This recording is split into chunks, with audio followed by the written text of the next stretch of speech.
didn't fall? Inconceivable. You keep using the word. I do not think it means what you think it means. And here we go. It's the comic book bullies. Man, you come right out of a comic book. It's the comic book bullies. You will bow down before me! It's the comic book bullies. Now I am the master. It's the comic book bullies. It's the comic book bullies. All right, give it to me. Na. The following contains offensive language and spoilers. Listener discretion is advised. Da-na-na-na-na-na. Na-na-na-na-na-na. Bad. Bad to the bone. Okay. Bad. You cook with this week. Okay, good job. All right. Get out of there. Hold up. I already messed up already. All right. So welcome back to the Comic Book Bullies. Nerds, you bully me host Leroy, aka the Dick to the Van to the Dyke, with my co-host.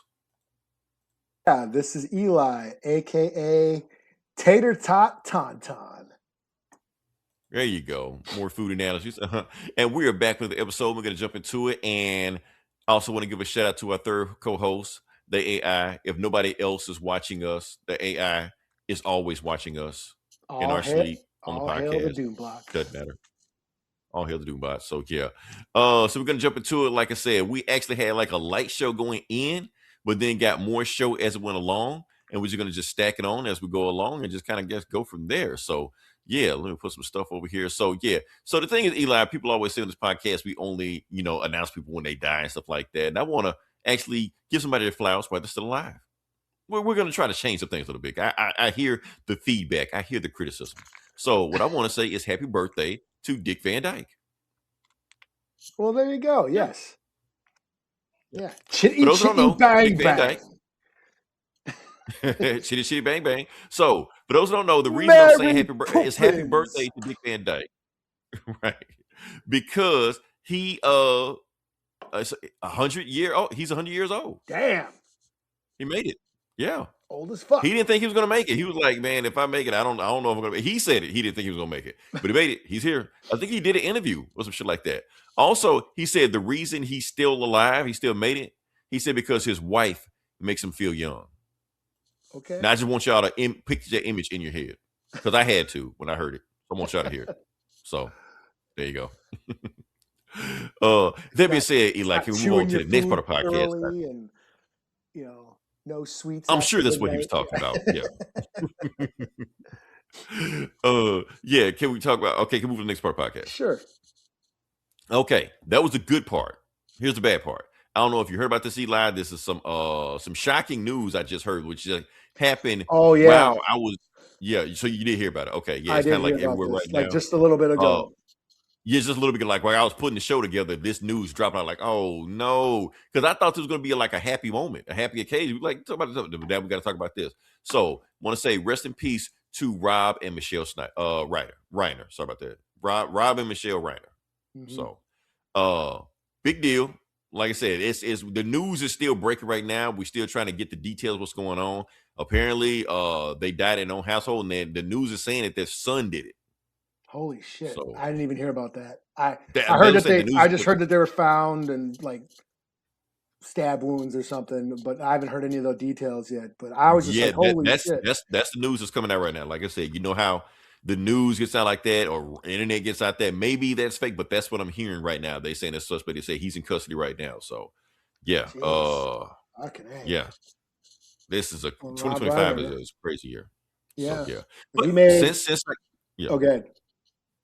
No, I was saying since we're here and it's 2025, since people know us for one thing on this show I was talking about today, I guess we do have to bring up some good things about Rob Reiner and thing. And then I started I know Rob Reiner, and Rob Reiner has done some great stuff. I didn't realize like how much of a fan of him I was. A lot of stuff looking stuff like, oh, he did that. First, let's talk about this. Now, the first thing that everybody should know about Rob Reiner is that he was on All in the Family. Meathead. You know, he was Meathead. Yeah. I can't remember his real name in the show. Look, Me neither. Archie Bunker called him Meathead. I'm going to call him Meathead. That's all we know, man. That's all we know. Meathead, that's it. But I will say this. His interaction with Archie Bunker made the show. That was the best part of the show to me. Because he had basically like left-leaning ideology versus Archie's right-wing ideology, and they clashed back and forth.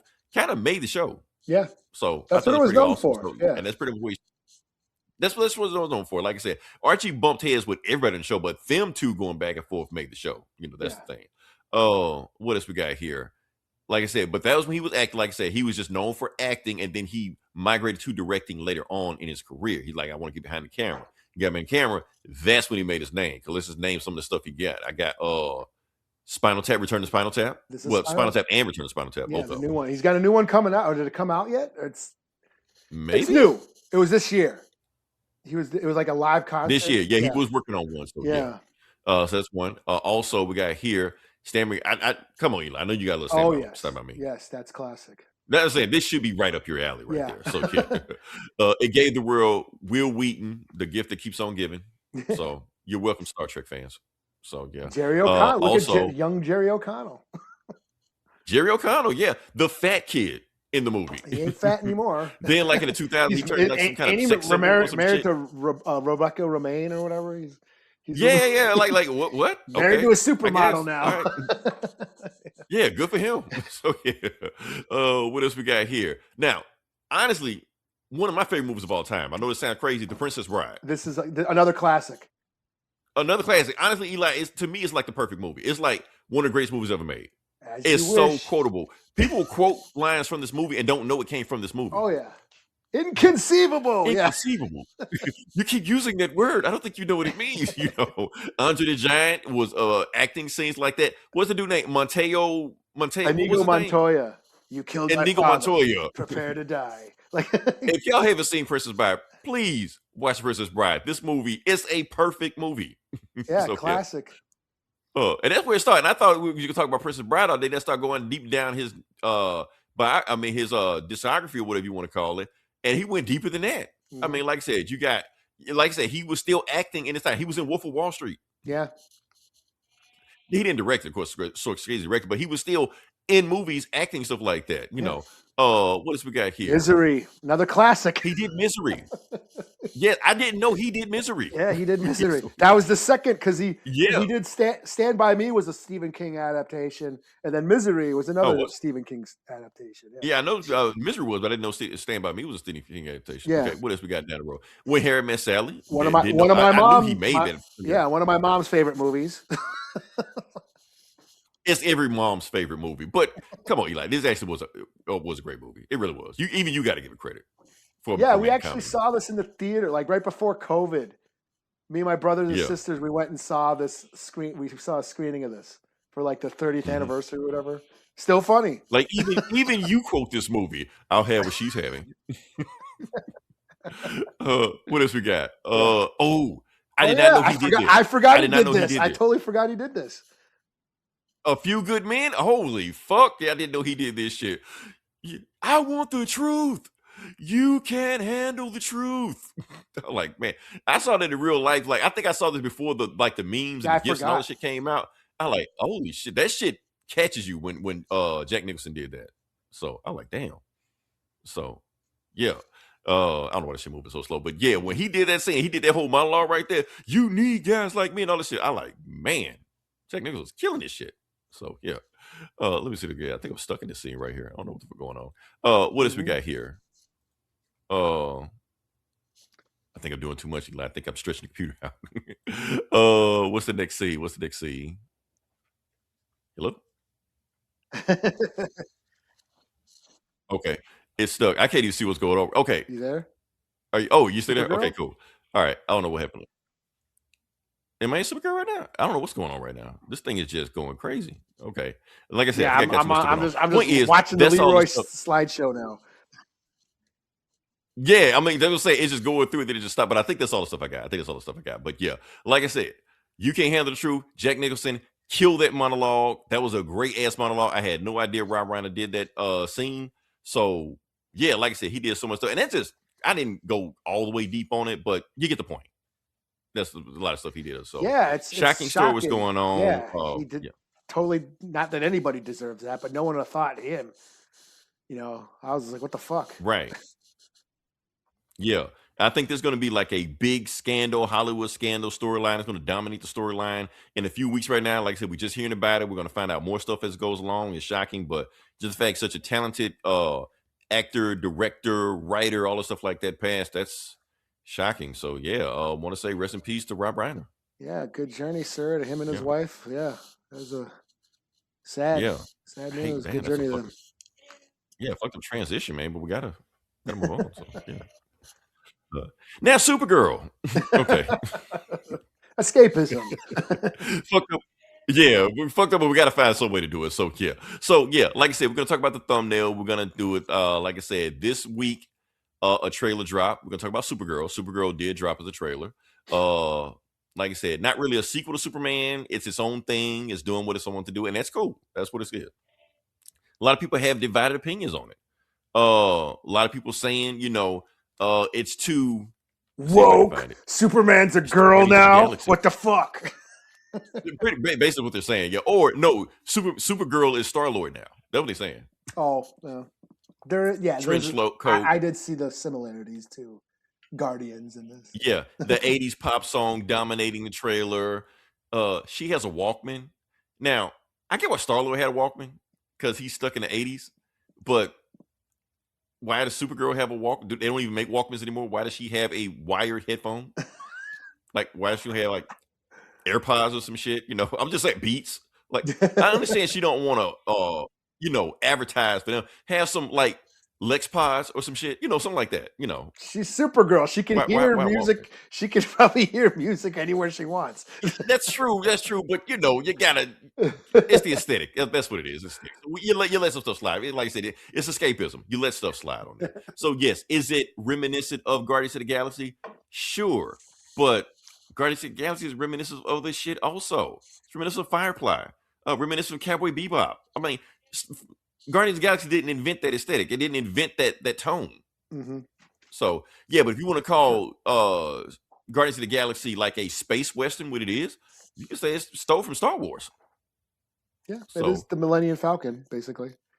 Basically, yeah. I mean, like I said, it's all the stuff like that. And yes, so like I said, we're talking about the Supergirl movie. And for those that, so we're going to talk about Supergirl movie. And I've been doing my best not to talk about Woman of Tomorrow because I've watched this trailer and I'm noticing a lot of similarities with Woman of Tomorrow. But of course, it's based on Woman of Tomorrow. I think Tom King might have even been in the writer's room of the movie.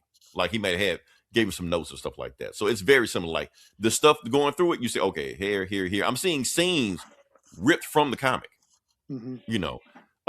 Her getting drunk, her in the bar fight, her doing all this shit like that, her in the trench coat. All this stuff is from the comic. Now, here's the thing. People are saying, I don't reckon this ain't nothing like Supergirl. If you watch the CW Supergirl, it's nothing like that. One of my biggest problems why I didn't watch that Supergirl show, because mainly that Supergirl show was just Superman as a woman. That's all it was. She was just basically Superman. So it's like, if you're not gonna be your own character, why am I watching this? Mm-hmm. If you're just gonna take character, you're gonna take Superman's story and just turn him into a woman. That's it. Meanwhile, the Woman of Tomorrow story is a Supergirl story. You can't put Superman in this story and tell the story. It doesn't work that way. Also with this story, since like I said, it's also a space western in itself. The whole story. For those who haven't read the story, it's actually a revenge story. I'm not going to go into detail about it. People want to know the inspiration for Woman of Tomorrow. Tom King basically said he was adapting True Grit. Oh, okay. That's Supergirl Woman of Tomorrow. I'm not going to go into more detail than that. Basically says Supergirl is Rooster Cogburn. That's all I'm going to say. Yeah.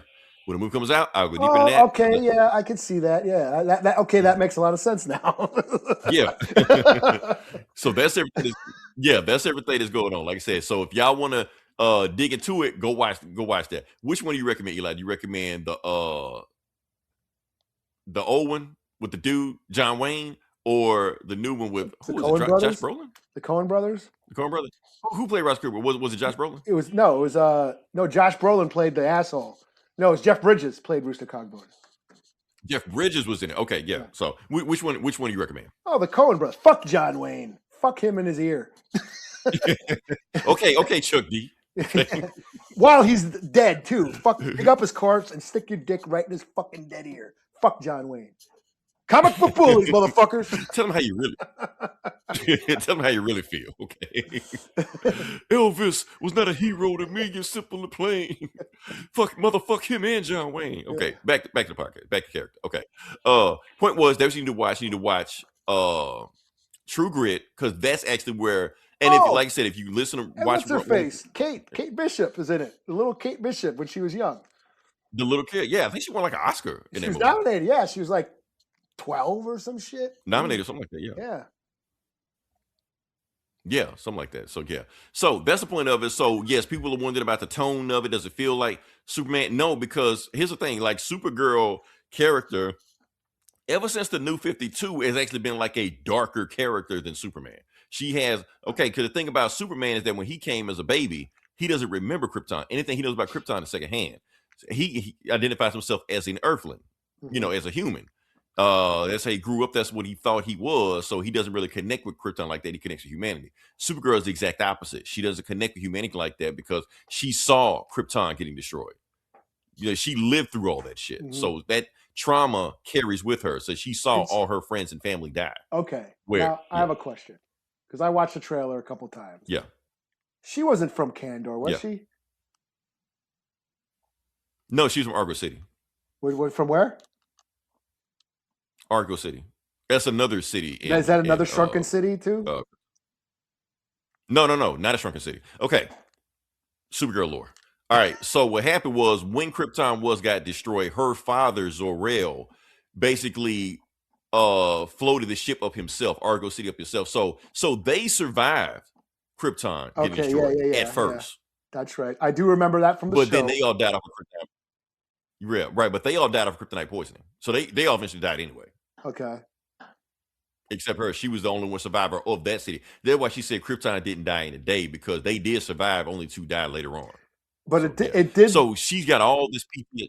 Yeah. Yeah. It did look like there was a scene that looked like a Brainiac sort of. It looked. I know you're saying like Brainiac and Kandor. And I know what you're saying. And it did look like that, but no, that was Argo City. That was Argo City getting, a bubble so they can fly away. Okay. So that's what that was. So yeah. That'd be cool if they hint at Brainiac. I don't think they're gonna swing that big. I think they're gonna be like, nah, we're gonna let James Gunn touch that. I don't think they're gonna introduce Brainiac in a movie James Gunn didn't direct. Even though it's a very James Gunn looking movie, he didn't direct this movie or write this movie. So yeah. So I think they're saving that for a Man of Tomorrow, which he has came out and confirmed Dave Bautista is not playing Brainiac. I don't know why people thought that, but it came big enough. He wanted to play Bane or something. Which, yeah, he could play Bane. Honestly, I think Bautista, me personally, I think he kind of aged out of playing Bane. Now, if this was 10 years ago, 15 years ago, absolutely, that'd be your choice. But I think he's past that now. Get one of them younger runs. Get one of the wrestlers that's not in Street Fighter to play. Are we going to talk about Street Fighter? We will eventually. We're going to get there. Yeah. Okay. Yeah, but that's the thing about it like this. So like I said, Supergirl is a more tortured, darker character than this. And like I said, I'm not going to spoil the movie of this, but like I said, this is a revenge story, especially if they follow the plot line of the comic, which even judging from the trailer, that looks like exactly what they're doing. And that's going to shock people if they go that route. But like I said, that's why I don't want to spoil anything like that. But like I said, it's a whole revenge tale where this dude named Krim of the Yellow Hills, basically Supergirl is chasing him down through the galaxy. And when you catch him, you don't know what she's going to do to him, because she ain't Superman. We're like, oh, truth and justice like that. She's like, no, I want this motherfucker. So you don't know what's going to happen when she catches him. So I won't spoil what happens when she does catch him, but the point is, revenge is best served cold. Right. So it's a very, very interesting story. Like I said, I know comic book fans are divided on Tom King. People either say at one time we all loved Tom King. We thought he was the second coming, and then next thing you know, he's good at a certain type of story. If you want like big, bombastic, epic battles, he's not your guy. But if you want more intimate character studies of superheroes, then yeah. Yeah. But like I said, Eli, he wrote one bad story, and that was enough for him to get on everybody's shit list. It got so bad. Which one was that? He had to bring security with him to a Comic-Con one time because he thought nerds were going to jump him. Oh, what was that? Was that a Batman story? Which one was Yeah. Which one was Yeah. Was it the You one? know which one. The one. I remember dropping his run after a while. Oh, so you didn't make it that far. Okay. Yeah. Was it the wedding? Was it the wedding? It was the wedding. Oh, That's the okay. one. Oh, yeah. Well, she stood People him up. were pissed. People were pissed. He said he had to come to Comic-Con with security. He showed the security guard behind him. Like you like people actually thought they were gonna get married. Like the Right. I don't know. Were they mad 'cause I she was like, stood him I knew up? this shit ain't gonna happen. Like, but he killed Alfred. like. Oh, that's true. So He did. yeah. You think people be more mad about that? Yeah. You think that would be the reason people want to jump him? No. So and they Yeah, still that ain't brought was Alfred kinda back. shitty. They killed him. Yeah. Bane killed him in front of Damien. Like for the fuck of it. Yeah. It's like, Okay, I'm like it's starting to come back. I remember okay, dropping now Batman, you start to hate Tom Brady. Okay. and then I didn't read Batman for like years. Yeah, right. Now you want to whoop his ass. Okay. Yeah. Okay, yeah. The security okay, was now, for you, yeah. Eli. Security was for you. Motherfucker. Like I tried to read some of I was on Detective for a little bit, and I was on some of the Chip Zdarsky shit, but I not till now the Mad Fraction. Now I'm back on Batman. Right. That was You had like to wait till 5 all years that bullshit went away, right?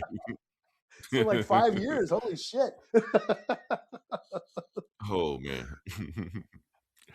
So yeah, that's going on. So like I said, regardless of what you think of Tom King, this Supergirl story was great. It defined the character, and going forward, and the thing is, this story is a hero's journey. Because the thing is, you can do more stuff with Supergirl than you can with Superman. Superman, you can't really have him do a character arc because he's Superman.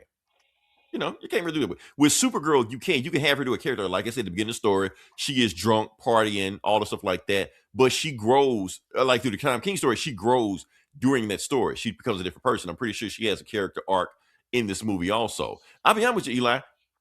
Even when hearing about the Supergirl story movie being launched last year and heard it was being adapted from the Woman of Tomorrow story, I was more excited for the Supergirl story movie than the Superman movie. Okay. I'm still more excited than the Supergirl movie than I am the Superman movie. Even though, I really enjoyed the Superman movie, I'm more excited for this movie than I am the Superman movie. I think this is going to be a better movie. Well, cool. Yeah. So we'll have to see. We have to see where it goes. Well, it's got Lobo in it. Like I said, I won't. Well, Lobo will be in it for a second. Lobo will be in a second. Probably. I hope it's not a glorified cameo, but I think that's what it's going to be, a glorified cameo. And I think that's going to piss people off because they're going to. Now, keep in mind, they didn't hype up Lobo at all. They just showed him like a quick scene that if you weren't looking for him, you wouldn't notice him. Yeah.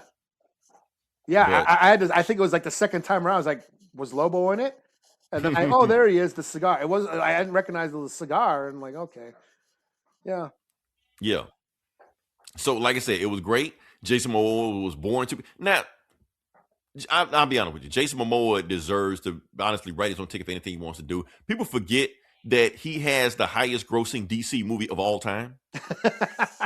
Even out of Warner Brothers company in general, he has the third highest grossing movie in their studio of all time. So because of that, Jason Momoa should be able to write his own ticket to do whatever the hell he wants to do. Now, he did great at Aquaman, but Aquaman time is done. Even though he wasn't, you'd think he was miscast as Aquaman, but after he played Aquaman, they turned Aquaman into him. So it's just like, pretty much. Okay. Yeah, pretty much. So like, yeah, why not? So like that. But now he's playing a character everybody thought he was supposed to play anyway. And here's my thing about Lobo, Eli. How do so many people know about him? Like, he doesn't have any adaptations other than Krypton, which nobody watched but me. Yeah. Yeah, but everybody seems to know. Like, oh man, Lobo was in it. Lobo was in it. Like, how do y'all know him? Well, he was in the cartoon. Like, wasn't he in the Justice League cartoon? He was in Justice League Unlimited. Yeah, he was. Okay, I give you that. I mean, I don't know. So everybody knows him from that? I guess I don't know. I'm looking through my comic book lens, and I like, oh, well, it's Lobo. You know damn well these folks didn't read a Lobo comic and be like, oh, that's where I know him from. You know they didn't do that. So it's just weird how so many. Now, don't get me wrong. Lobo is a great character. He's an awesome character. Like, I know he's gonna pop when Jason Momoa puts him in a movie, regardless of how long he's in there. However long he's in there, people's biggest gripe about this movie is going to be he wasn't in it long enough, regardless how long he's in it. Yeah. So it's just my fact that how he got such a big fan base. That's my thing. So yeah, especially since the only thing people the only thing I know people could know him from is the Just League Unlimited cartoon when he was in maybe like 2 episodes. Well, I remember he had a big push in the 90s. So yeah. In the comics, yes, in the comics, because that's what the 90s did. He was edgy. Yeah. You know, he smoked, he cursed, all this like that. He killed people. He was an anti-hero. So if you were an anti-hero, he was that like was DC's Deadpool, basically. He was DC Deadpool. I mean, they kind of boosted him as Deadpool's Wolverine at the time, but yeah. And you know, another unkillable badass, you know, tough guy, you know, shit like that. Simon Beasley's art, like his iconic Lobo art, like, yeah. I remember him being big back then, but it was a different time back then, right? You know, so that's what I'm saying. So I don't understand how Lobo has this big fan base now. It's like, I mean, even the Just League Unlimited cartoon was 20 years ago. Because he hasn't, it's not like he's done anything lately. Like, right, that's the thing. You know, but everybody knows him. Everybody's excited for him. Like, how do y'all know him? That's what I don't get. Yeah, he's barely been in any comics lately. Yeah. I mean, every now and then stuff like that, but they can't even say like in the last 10 years a big Lobo comic he just been in him where he just did it. Like the only thing I can think of is Deceased, and that was like at the very, very, very end when he started doing like some wild shit. But nobody read that but me. Or that was it Superman versus Lobo, the Black Label book, but that was like really goofy. That was from a few years ago. That was like super goofy. Where it was like he was like trying to get on social media and shit. That was Tim Seeley. right, weird shit like that. So I don't know. It befuddles me. I don't know. You know what? Now I think I know. TikTok. Maybe. Anytime shit happens that catches on that I don't know about, it has to be TikTok. Every time it has to be TikTok. Okay. It's got to be okay. Because what I'm thinking was happening is that people, people love death battles. Death battles. Who can win this? Who can win that? And I'm seeing Lobo's name pop up in all these death battles with TikTok, and I think that's what it is. That's got to be it. That's the only thing I think of. Because other than that, it didn't really make any sense for him to be so popular.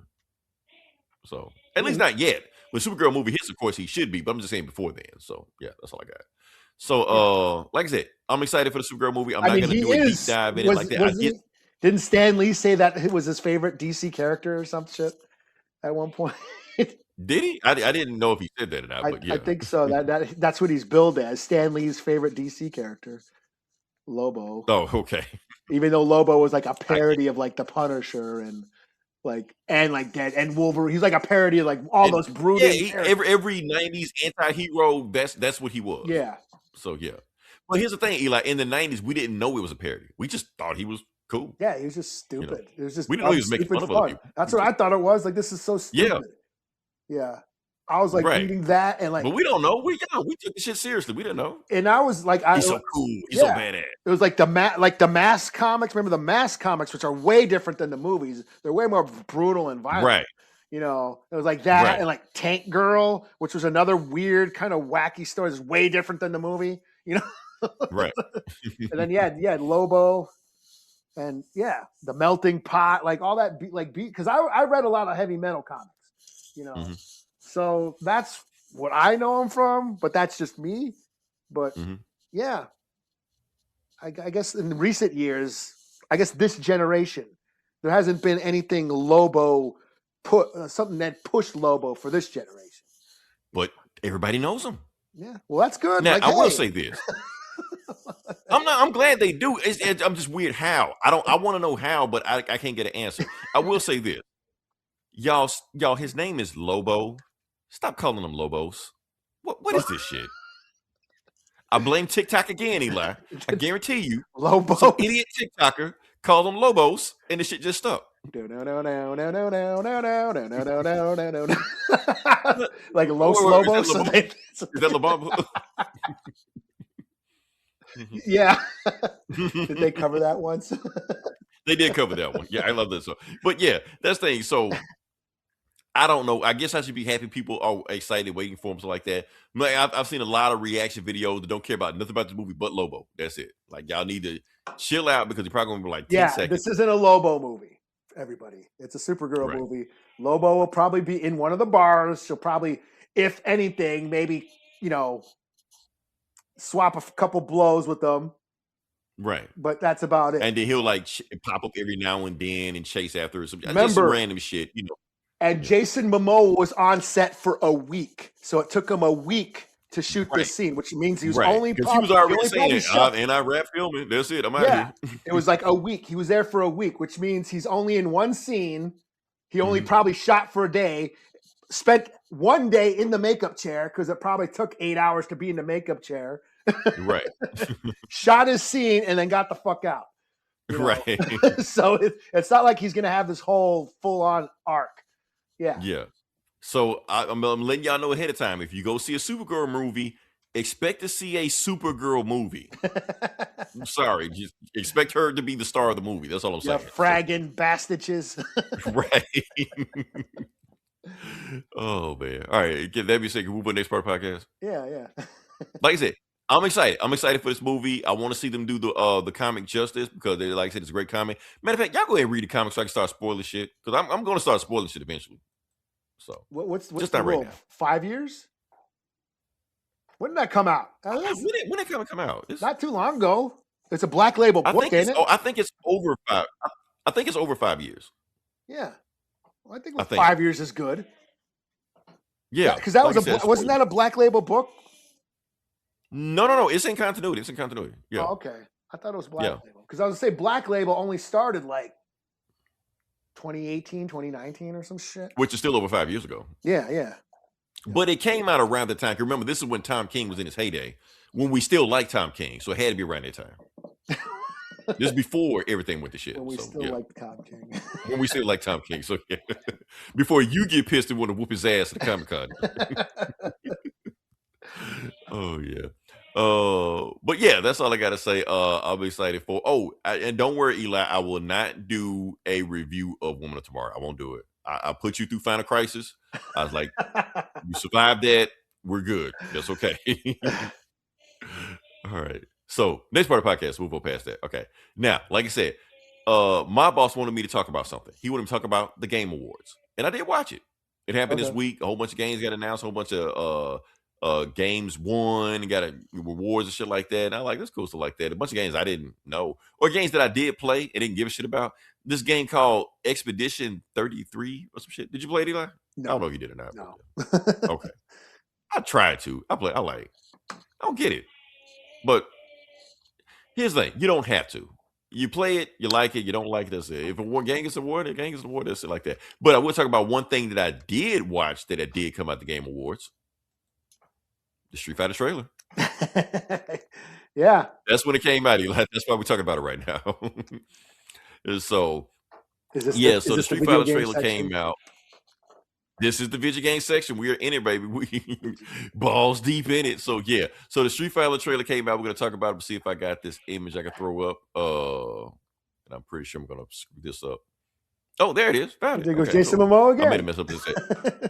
Jason Momoa is in this movie also. He's playing Blanca. So, yeah. So like I said, and pretty much all the characters you expect to be in a Street Fighter movie is in this movie. Dawson, Ken, Ryu, sorry about that. Guile, but a few other characters that are not from the main cast Street Fighter 2 pop. Because I was wondering, like, because are some other people, like Dan is in this movie? You know, Dan Street Fighter Alpha? Like, okay, why? Here's the thing. Why is Dan in it and Sagat isn't in it? Like, their story is connected. You know. Yeah. That's okay. Good. You know who Dan is, right, Eli? If you I don't think so. Maybe. But maybe. Okay, I'm gonna give you some Dan lore. Okay, he's a goofball character, like the corn character. He's actually the worst character in the game. They made his moves suck on purpose. Like he throws a fireball and it has a fart sound. You know, did on purpose. So point is, Sagat killed his father, and he trained his whole life to get revenge on Sagat. And when he finally fights Sagat beats his ass too. And then he said he wants to fight. He don't even remember killing his father because this happened so long ago. Doesn't matter. So like I said, joke character doesn't matter. He's actually a comedic parody character off the Fatal Fury characters, which that's even going too deep. Yeah, but it's a thing. It's a thing like that. So let's talk about the Street Fighter trailer. What do I think about the Street Fighter trailer? It looks goofy. It looks crazy. It looks chaotic, and that's what I want. You know, if anything else, it has a whole lot of energy to it, and that's what I want. I want a trailer with a whole bunch of energy. This trailer is not going for realism. I know for a fact this movie is not going to win any Oscars. They're not trying to win any Oscars. They're trying to be this crazy, zany, out of control movie, like basically a 90-minute music video. That's what it's trying to be. I'm like, yeah. I'm like, cool. That's what you want. Yeah, and here's the thing. I see a lot of people complaining online, other people complaining that they want their Street Fighter more serious and tone us like that. Y'all don't know Street Fighter is goofy, man. Eli, I play more Street Fighter than anybody. Street Fighter is goofy. That's what it is. It's corny. It's goofy. It's insane. That spinning hurricane shit. You want to see that shit live action? You think they can do that shit live action for real? No. It's gonna look stupid. It looks stupid in the game. If y'all want gritty, realistic like that, go play Mortal Kombat. Mortal Kombat movie. Yeah, Mortal Kombat movie was really serious and shit. Right, which that also comes out next year in 2026. So, yeah. So you're going to get Street Fighter versus Mortal Kombat again. So, yeah, we'll see how that goes. But you want serious shit? That's the serious shit. Street Fighter is goofy. Now, I'm going to just give you some Street Fighter, what I think about the Street Fighter movies in the past. So, yeah. So, like I said, you got this movie. People hate this movie. I have a soft spot for this movie because the behind the scenes movie scenes just kind of just so fucking insane. I kind of like it. Plus, Eli, you want to talk about a quotable movie? This movie is one of the most quotable movies of all time. It really is. Okay. Raul Julius is in Bison. Everything out of his mouth is quotable. Van Damme, everything out of his movie is quotable. This movie was powered by cocaine. Van Damme told y'all that shit. He didn't care. And you can tell he was high as fuck when he made this movie. That's what makes it so awesome. Well, speaking of Sagat, we had West Studios. We had a native. It's West Studios Sagat, yeah. Native playing a native playing an Asian for once. So that came out of nowhere. And so I don't know how they're gonna make the movie without Sagat, but yeah. Of course, he didn't do anything. Okay. But Yeah, I mean, it was so many characters, and nobody really could do anything. Okay, so then you had the Street Fighter anime. Now, when people talk about Street Fighter did have some cool shit in it, this is one and done. This is the only cool shit Street Fighter has ever done. This anime. And it was cool. Yeah, it was cool. It was cool. Don't get me wrong. This cool was cool soundtrack and everything. Soundtrack was cool as fuck. Action was cool as fuck. Storyline was cool as fuck. Yes. So this is the beginning and ending of Street Fighter being cool. This is it. 1994. Matter of fact, this anime was so cool, the video games pretty much ate the story from this. Any cool thing in this, they took and put it in this video game story. So M. Bison teleporting, all that bullshit like that. They were like, yeah, let's take that. Let's do that. Cammy being a secret assassin, let's take that shit. Do that. So half the cool shit from Street Fighter came from this. So yes, this is cool, but don't act like this is what the standard for Street Fighter. It's not. This is the exception. So, and yes, a lot of y'all think this was the coolest shit ever, because remember, a lot of y'all watched shit when y'all were 12 years old. So that's all I'm saying. Just put it through that lens when you watch it. I was like in my 20s. But it was cool. Because I'm an old bastard. You was in your yeah. But you still thought it was cool. So I thought it was cool. So, I was high because I thought it was cool.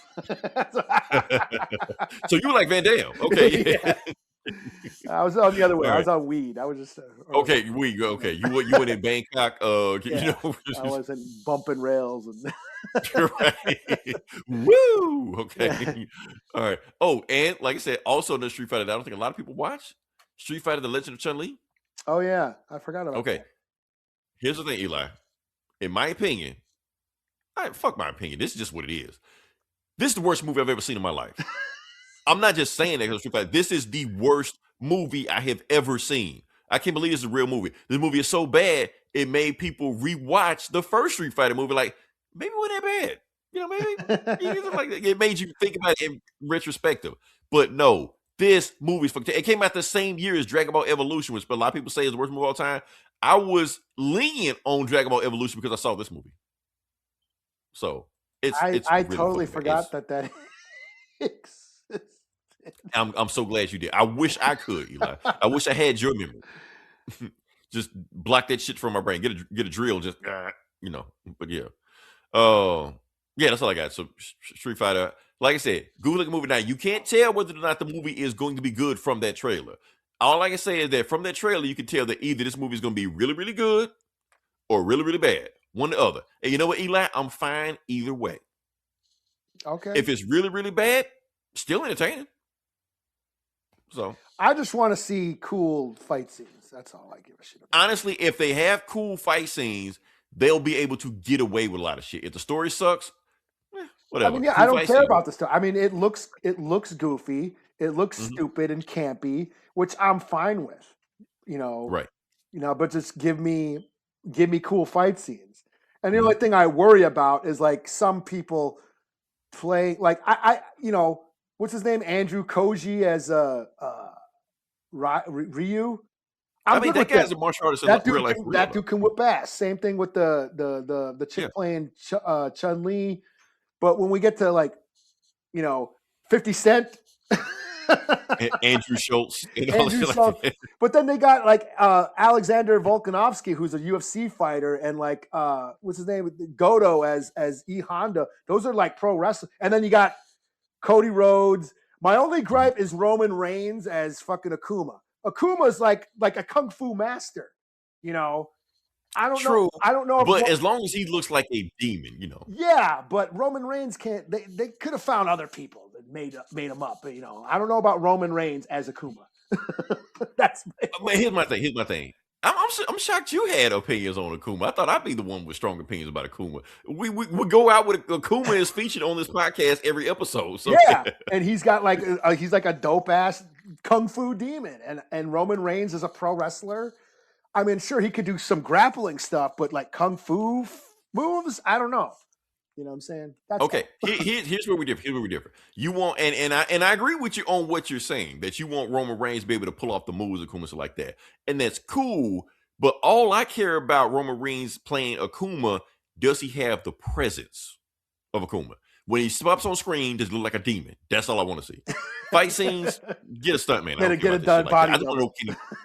Yeah, but I don't like that. Does he look like a demon? That's all I care like that. When I see die 1,000 deaths and do the movie, the move. I can't show it because I'm going to show it at the end of it. I just want him to slide and a motherfucker and go do, and then go all black and shit and then just punch a motherfucker and die. Give me that shit. Matter of fact, do that shit to M. Bison, that goofy ass motherfucker playing M. Bison. Do that shit to him.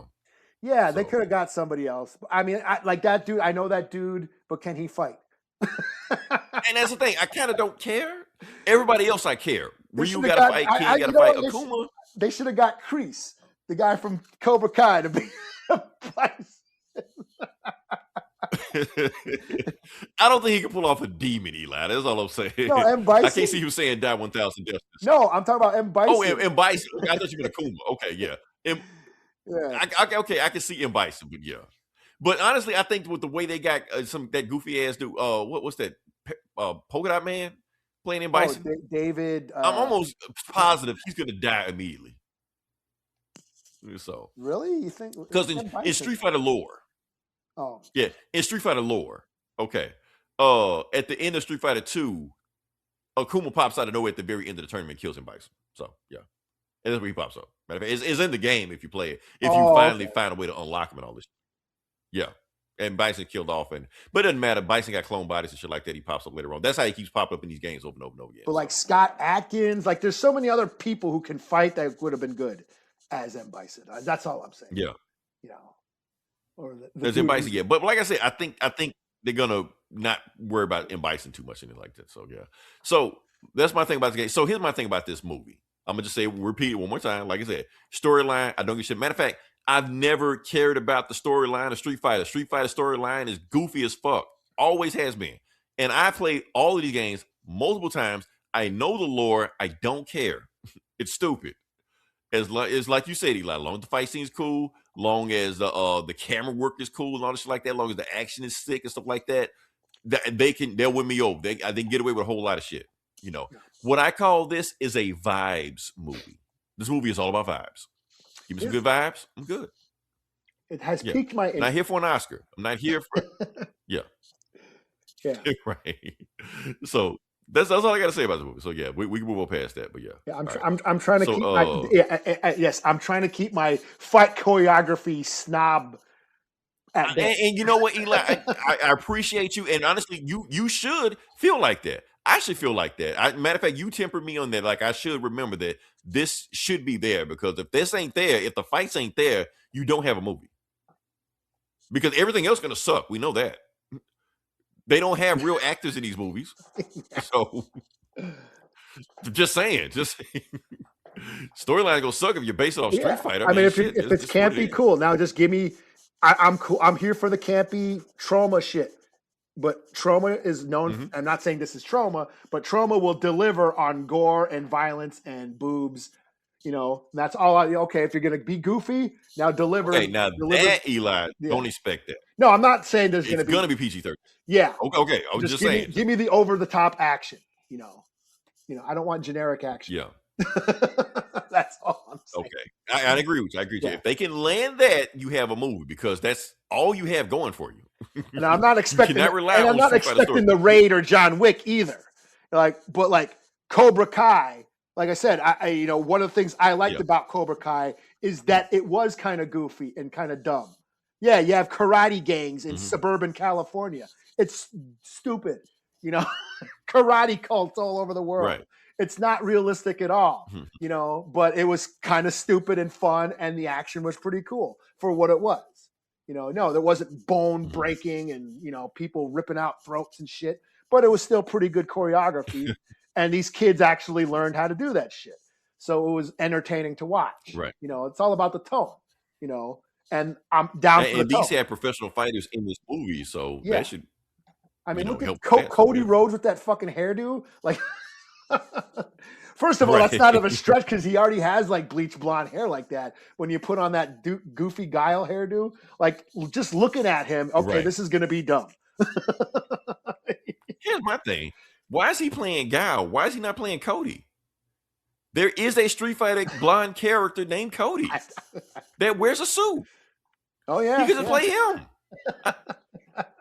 I don't know. Whatever. Fuck it. Who cares? Whatever. Let's go with it. I think people know more about Guile, though.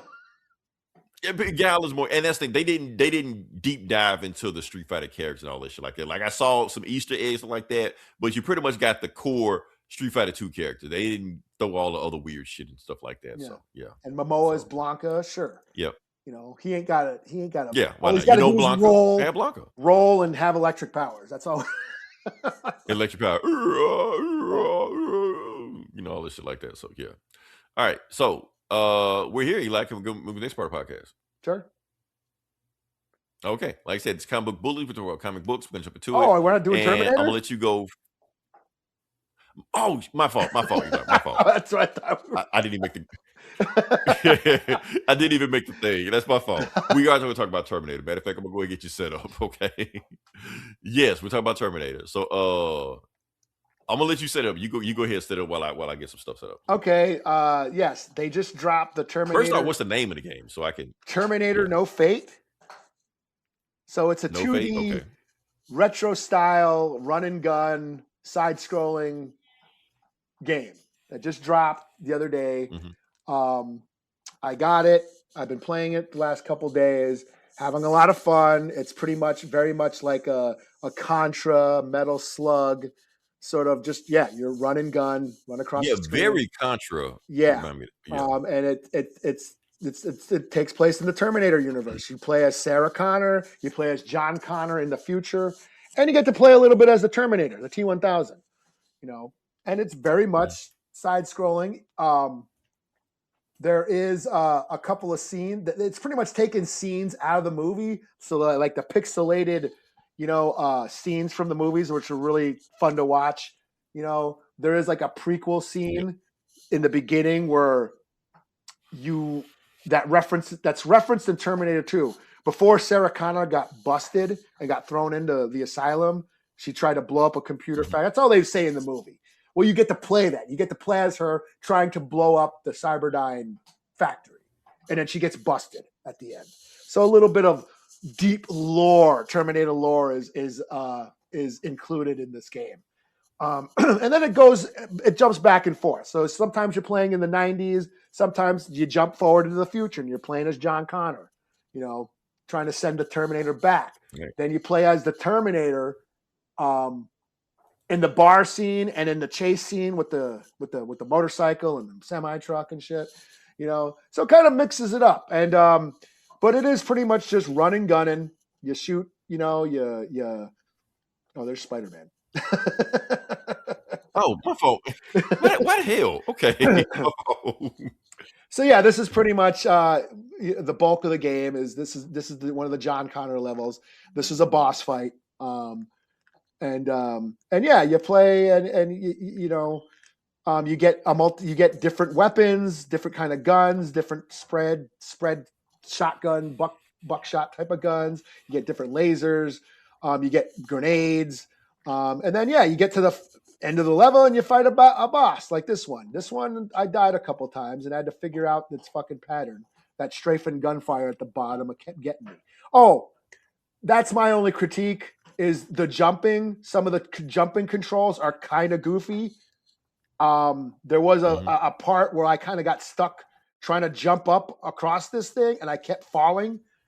That took me like a little bit to fucking get through, it doesn't have like the Mario jump, Oh yeah. You know what I mean?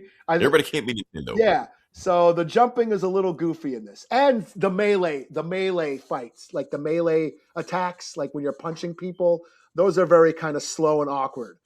But mainly the shooting is what this is concentrating on. Like it's very much like Contra, But yeah, it's a lot of fun, and there's continues.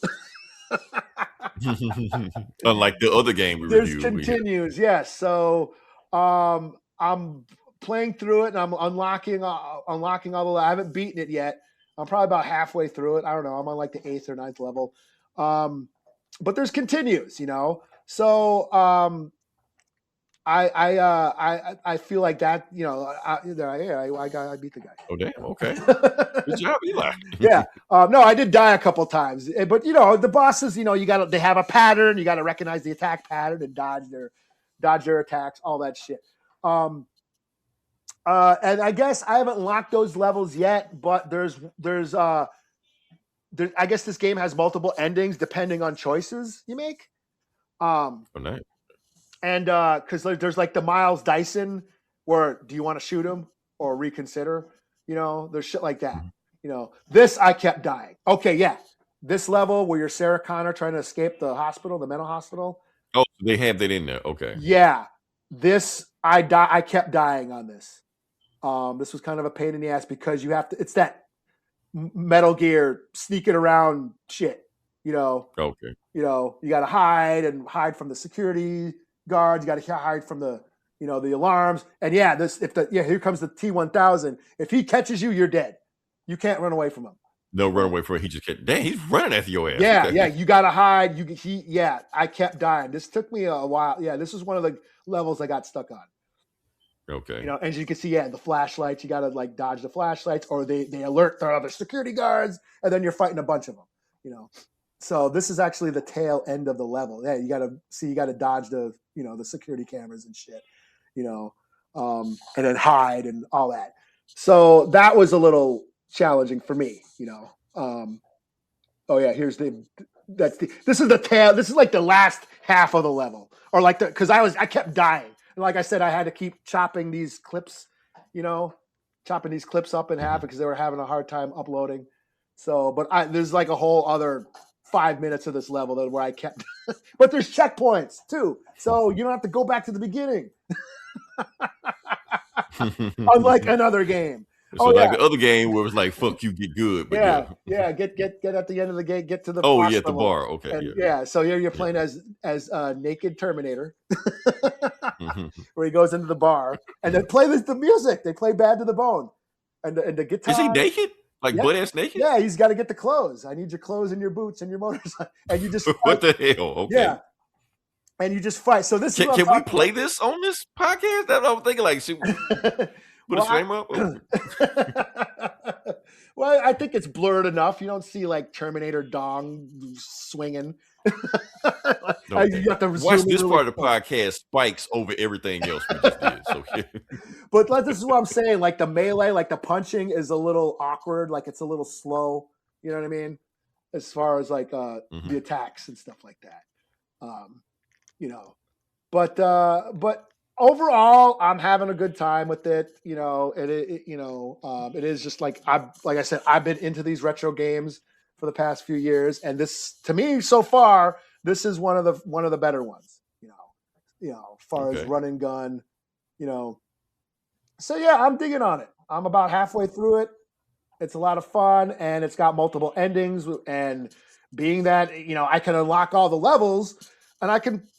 I think has a better replay value, Mm-hmm. than some of these games, where they make them such a pain in the ass. Because like I mentioned, some of these games are so damn hard that I'll give up, or I'll beat it once and then never play it again.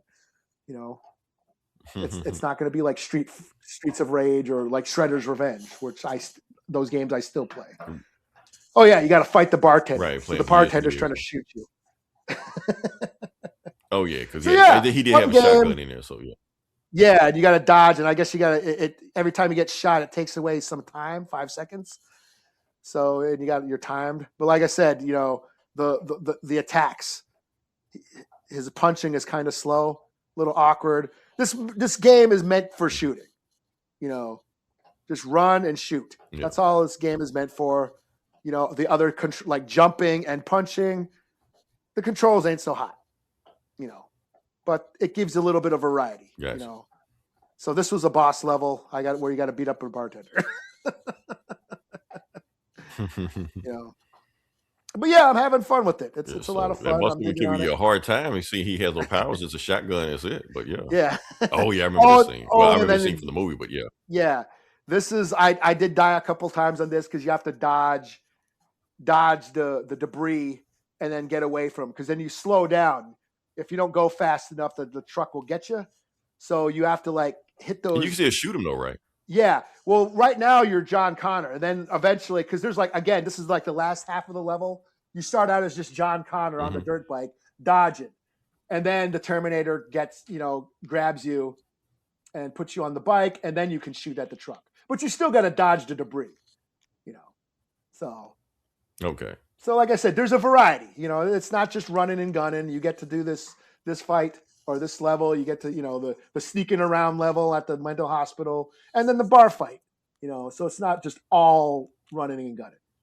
It does mix it up.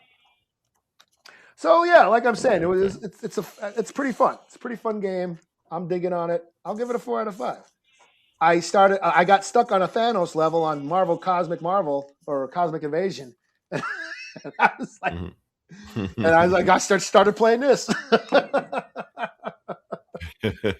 You got to know the synergy between your characters. Oh man, and then that was it, Hela or whatever, where I kept dying. I was mixing. I finally just chose Phoenix and Storm for that level.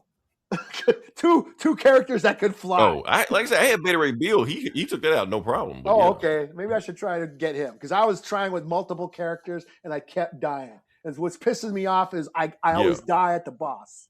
I can get through the level, but I'll die at the boss, and then you got to go back. That's what's pissing me off. No checkpoints, no continues. You got to start all over. And I'm like, No, it was pretty tough too, because I had to figure out how to beat him. It was like I can't touch him. Like, what am I doing? It took me 2 times to fight him before I even figured out, oh, you got to do this thing before you can do that. So yeah, and that's the thing, is like what pisses me off about that is it doesn't give you time to study their attack patterns, because the boss battles have attack patterns, but you don't get to study them that much because you got to go back to the beginning. Yeah, Yeah, plus you took all that damage just to get to him to begin with. Yeah, and you're not fresh. By the time you get to him, you die before you figure things out. You're out of you got like one special move left, and right. Yeah, it's kind of irking me, man. Like, fuck it, I'm just gonna play Terminator now. Don't worry. That's where we're stuck at the same spot right now. But I just like, after I died by then, I'm like, let me finish this up. Yeah, I'm on that. It was late when I did it anyway. I played a couple times and he's still beating me, but I'm gonna mix it up, figure out another character to Figure out which characters. Like I said, they on that game, they want you to play certain people to get past. You play the wrong person, you're gonna be there for a while. So. Yeah.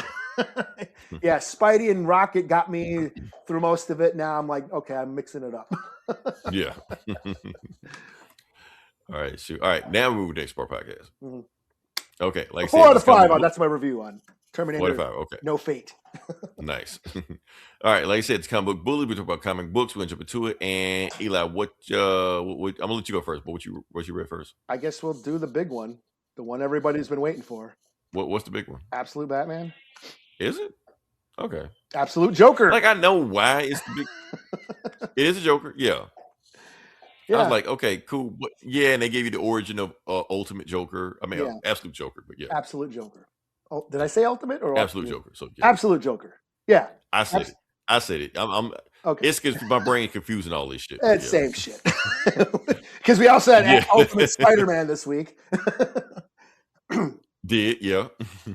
So this is Absolute. Right, so go ahead and give some. Absolute Batman number 15. This finally has the origin of the Joker in the Absolute universe. Absolute Joker. Scott Snyder, giving us another version of the Joker. He's given us so many. The Batman who laughs. Right. The guy who took off his face in the New 52. And now we have Demon Monster Joker. So I didn't take any notes or anything. I'm just going to freestyle. So basically it starts off. Go for it.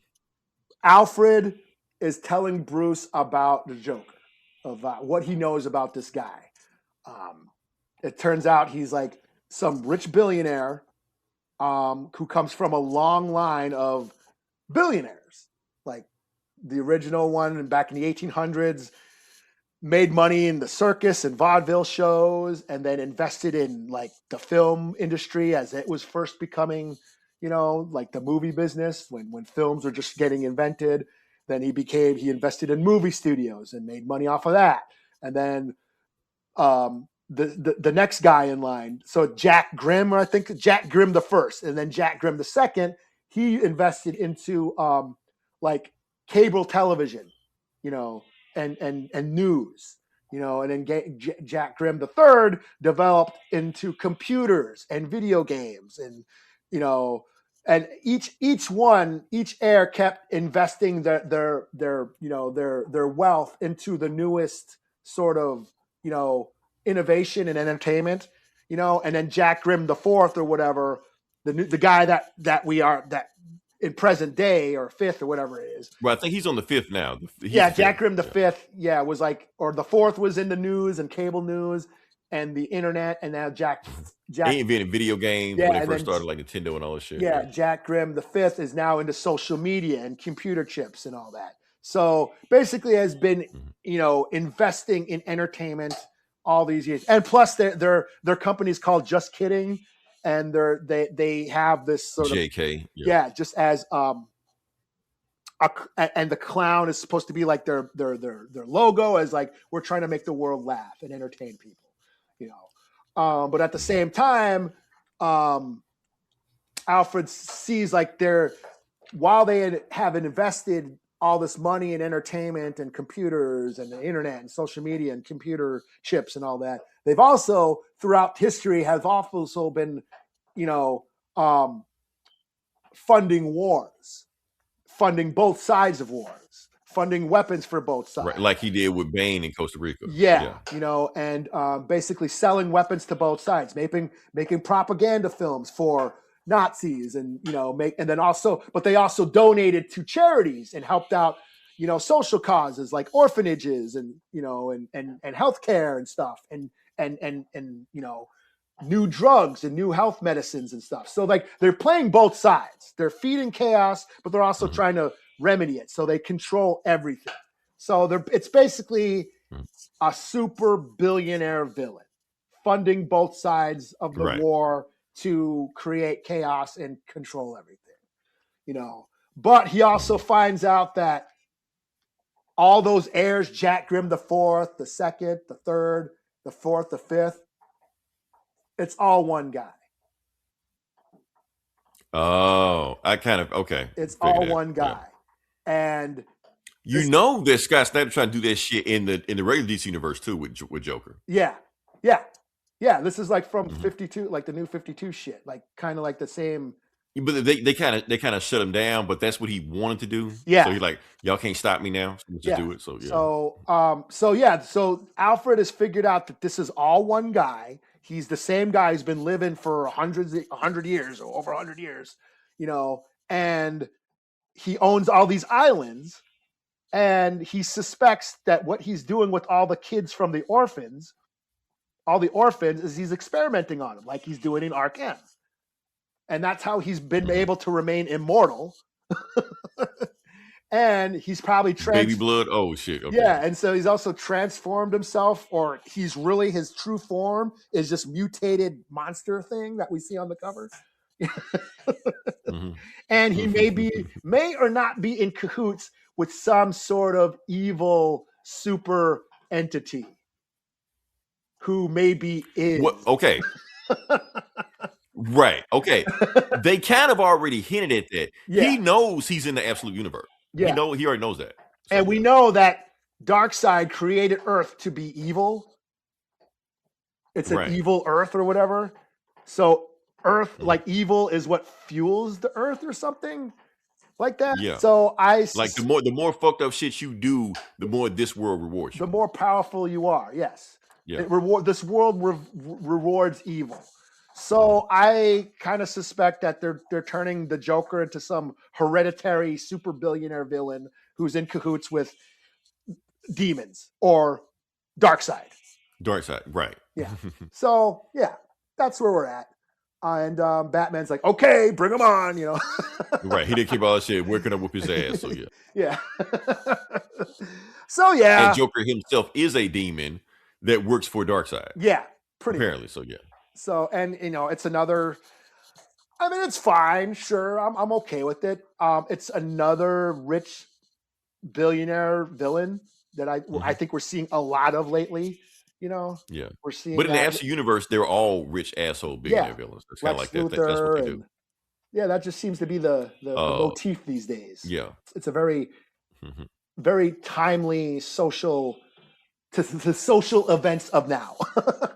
Well, billionaires are easy targets. That's just yeah. You know, so the Joker is the ultimate evil billionaire asshole prick. In fact, he got all the money and Bruce is broke. So yeah, and Bruce is broke. You know, and at the end, so he's like on his island hunting. Oh yeah, that's another thing. So the reason why Alfred knows all this because one of his secret agent homies went missing. And he suspects he's on one of the Joker's island, and the Joker goes to these islands and hunts people. And so, and then you know who the homie is, right? Yeah, and at the end of the issue, the Joker comes back to his mansion and tells his butler, "Nothing right now. I'll be in my cave," and goes down to his cave. The Joker goes down to his Joker cave. His Joker cave, okay, in his big mansion. Yes. Yeah, that's where it ends. So, yeah. I mean, it's cool. I'll give it a 4 out of 5. You know, it's just another version of the Joker, you know. It feels like the story that Scott Snyder always wanted to do, but they wouldn't let him tell it. Because everything you're saying is the stuff that he was hinting at in the regular New 52 universe, but editorial came down like, you can't do that. Because the Joker can't have an identity. The Joker can't have lore. He can't have a backstory. He's the Joker. Yeah. You know. Let's make 3 Jokers here you instead. can do whatever the fuck you want. Yeah, 3 Jokers, yeah. So yeah. But you know who Alfred's buddy is though, right? No. Did you read this? Slade Wilson. Oh. No, I didn't. Oh, is that who that is? Maybe I'm just making that bullshit up. I don't know. But yeah. I don't remember who. I don't know if they showed Slade earlier in one of those books. Yeah. Damn, I forgot all about because Alfred was hunting, like in the very first issue, they were hinting at that Alfred been hunting this guy. He'd been looking for him. You read this, and you like binge. Did you binge read these books? I did. I like read them all at one time, so it's all fresh. But I didn't read this one. Yeah. But I remember when Alfred stepped off the plane and he said he was looking for Joker. Slade Wilson was behind him. He was like me and my buddy Slade. Basically, they trained together. Yeah. So yeah. I guess I'm cool with it. I mean, a Lex Luthor version of the Joker, I guess. You know, Lex Luthor demon version, you know. Yeah, in cahoots with the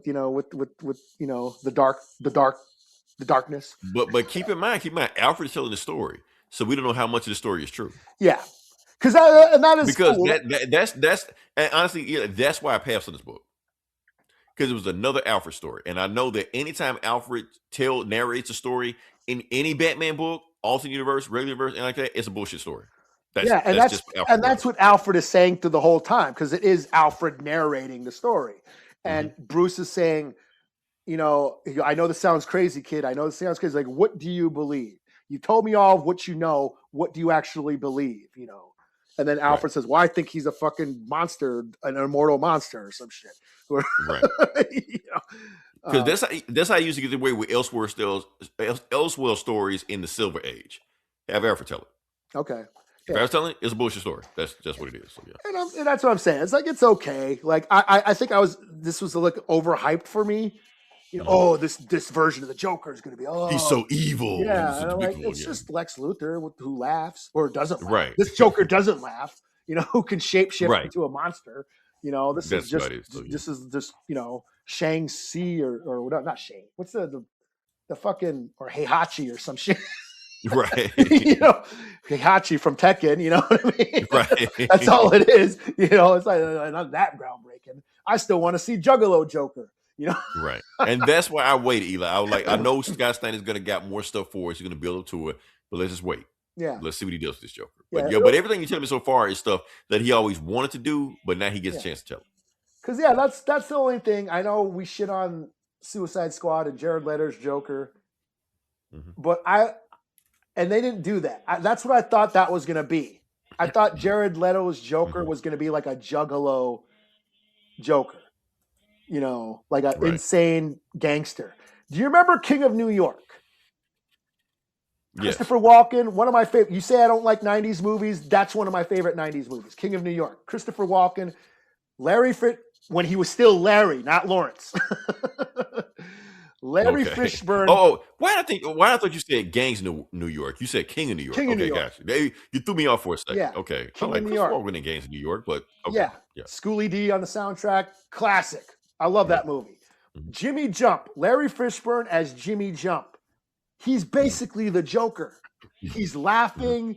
He's cackling the whole time. And he's like a rapper. He's like a hip hop gangster, wearing the fucking high roller shirt and shit, laughing and He's basically a Joker. And I thought that's when I saw Jared Leto's Joker, I thought, okay, is that what he's going to be like? Like a cackling gangster, and that's what I was hoping for. We never got that, but I must fucking say it now. Larry Fishburne is one of the best Jokers we've ever seen.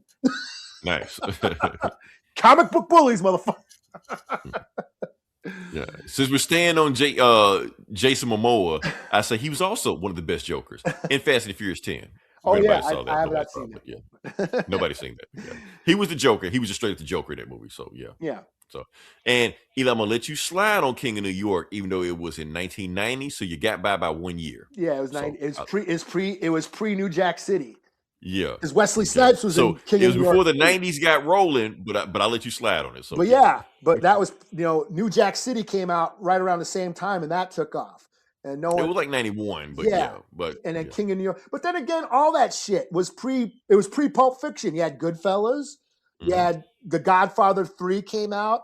You had all these, King of New York and Miller's Cross. A bunch of gangster movies came out around that same time. Romeo is Bleeding, also pre Pulp Fiction. So by the time Pulp Fiction came around, you had all like this buildup of these gritty crime stories, and then Pulp Fiction kind of set the tone for the rest of the 90s. That really gritty crime, cynical 90s vibe and all those indie crime flicks. Usual Suspects, Seven, all that shit. Fresh, another movie I think is classic. It was a lot of not just gangster movies, but hood movies. Yeah, Fresh is right up there. Killer Mike on that. Reference Fresh on that album he did. Yeah. Word to Michael and Fresh, that's the movie motherfuckers should be watching. Oh, that's the movie the motherfuckers should know. Fuck Scarface and Blow or something like that, he said. Yeah. Yeah. So, I know I shit on the 90s, but those are the type of movies that I liked during the 90s. It was like those really gritty crime noir fucked up movies and shit. Gotcha. So King of New York. If y'all never seen King of New York, go watch King of New York. Christopher Walken, Larry Fishburne as Jimmy Jump, one of the best versions of that, like the Joker. I think it's on HBO. I think it's on HBO. It's on streaming. I own it somewhere. I had it on VHS. Great flick. Basically an American honk. People didn't understand at the time. That dude was trying to make a Hong Kong flick. He's trying to make a John Woo movie. Gotcha. And people just didn't understand it for its time. But it's gone on. It's been referenced in a lot of hip hop albums and stuff. So, yeah. But anyways, as far as Absolute Batman number 5 or 15, I give this a 4 out of 5. It's fine. A little too overhyped, and it's another version of the Joker. Yeah, I kind of feel like I can wait for this. So, yeah. All right. So, next book I'm going to do is another one of those Okay, Eli, I have 2 DCKO death battles today. Okay. That's all I'm reviewing. Just those. That's why I didn't read Ultimate Joker or whatever like that. Like, I read these death battles, man. People just want to see that shit anyway. So, yeah. So, first one is Wonder Woman versus Lobo. I read this one. Gotcha. We're talking about, we got a chance to talk about Lobo on this show. Yeah. Twice. Yeah, we got a chance to actually sneak Lobo in. When that ever happened. So, and this is very much how Lobo is. Yeah. I think they nailed Lobo in this comic. Yeah, it very much feels like a Lobo comic in there. So, this is more of a Lobo comic than a Wonder Woman comic. Yeah. Like he just happened to be in there. So yeah, the tone of it, everything like that. So yeah. Like I said, another story, like I said, Lobo versus Wonder Woman. You're gonna jump into it. See what we got, and yeah, let's get to it. So yeah, so the book starts off with cover of Lobo, look at that shit. That's a dope. Just them, like it's just going at it. So yeah. So the book starts off with, let me see if I can. Look at that. Okay. So the book starts off with this guy clipping his toenails, watching everything going on. We don't know who this guy is yet, but he's just watching TV, nothing but a bunch of bullshit on TV right now. And all of a sudden he turns the TV and he sees Wonder Woman and Lobo fighting. He's like, wait, what? And that makes him stop doom scrolling, or whatever you want to call it. So yeah. And they basically arguing over each other the mid fight, and it's like, you can't kill me, you can't dismember me, you can't do anything like that. I'm the main man, you bestitch and all this shit like that. I can't die. And then he was like, hold up, let me rewind this. You rewind it, and what do we got here? We got Lobo, in some space town, whatever like that. Everybody cheered him also like that. And also his opponents. Oh, I like how Wonder Woman is getting dressed with the tear and also like that. And you just see her putting on lipstick. Like, why? Like I said, it doesn't matter. Wonder Woman. Y'all know shit like that. So yeah. She's here. And yeah, they go say, I'm gonna just go to it. So Wonder Woman starts fighting him at first. She's like too slow. Bam, hitting him, tagging him, sticking and moving, also like that. And then Lobo's like, okay, if you're gonna fight me like a man, I'm gonna hit you like a man. Bam, and starts giving it to us like that. So yeah, Wonder Woman was going at first, but nah, and quickly realized she's not on Lobo's level. And then she tries to do the last with truth, but all she does is get Lobo closer to her for Lobo to beat her to death. KO. So yeah, that's it. Round 1 done. So yeah. Then you got Wonder Woman in the Kingdom Come outfit. Now she in Themyscira, and now you got Lobo coming to her. But this Lobo, like I said, in the second round, you can change whatever form you want to. He changed his form into New 52 Lobo. Why? Everybody hated that version, but he's here. Because he was sexy. So he's just like, look, if y'all want to go 3 rounds somewhere else, I'm gonna give you something pretty to look at, And now Wonder Woman not only changed in the Kingdom Come outfit, she summoned all of her Wonder Girls, and the Heart of Apocalypse said, we're gonna let that rule slide because we love the female Furies, and this basically like your version of female Furies. So yeah, have at it. And Lobo like, fuck, I don't need an army. I just got me. He just flips them off and shit like that, And so you got Wonder Woman, and bam, chops his arm off, And while she's flying, the Wonder Girls are going there, beating him with his own arm, smacking him around like that, and teaming up with him, arm growing back. They don't care. They chop him up again. Yeah, and he takes one of the Wonder Girl and beats the other Wonder Girls with that Wonder Girl. And that's when Wonder Woman comes in again and bam, chops his leg off. And then the other one of the girls chop other body parts off, left and right, chop his other leg off, shit like that. Bam, chopping them up, smacking and shit like that. And he's just crawling to the edge and shit like that, trying to get away from him. And while he's trying to get away, that's when Wonder Woman is riding his own bike before he can heal up and runs through him and then blasts the rest of them out of existence. So, KO. Wonder Woman wins. Yeah. So, and then the next round is just him just doing shit. Shin kicking, chess, shadow boxing, whatever the fuck like that. Card jitsu, like Deadpool Wolverine. Wow. Yeah. Card jitsu. Like why is that a thing? All right. So then we find out who is watching them the whole time. It is the presence. Okay. For those who don't know the DC lore, God is watching them. That's what you need to know. So yeah. And God wants a front row seat of them going in. So this is the last round, winner takes all, and they go at it. So Lobo tried to go for some weapons. The ghost weapon got the weapons. Bam, bam, bam. Blocks weapons and shit like that. And then he pulls out a grenade launcher. Bam. Wonder Woman can't, bullet bracelet block that. So she grabs, I guess, his chain, stabs the back of him, and then she goes there, try to grab her sword and her shield at him while wrapping him around. She knows she's trying to get to it. Look like she's about to get to it, about to chop his head off. And he like, no. And then throws it at her and then, stabs her, drags her close to her, and she's about to try to stab him. He takes her arm, breaks it. he like, even if you did stab me, it wouldn't have did shit anyway. I'm the main man.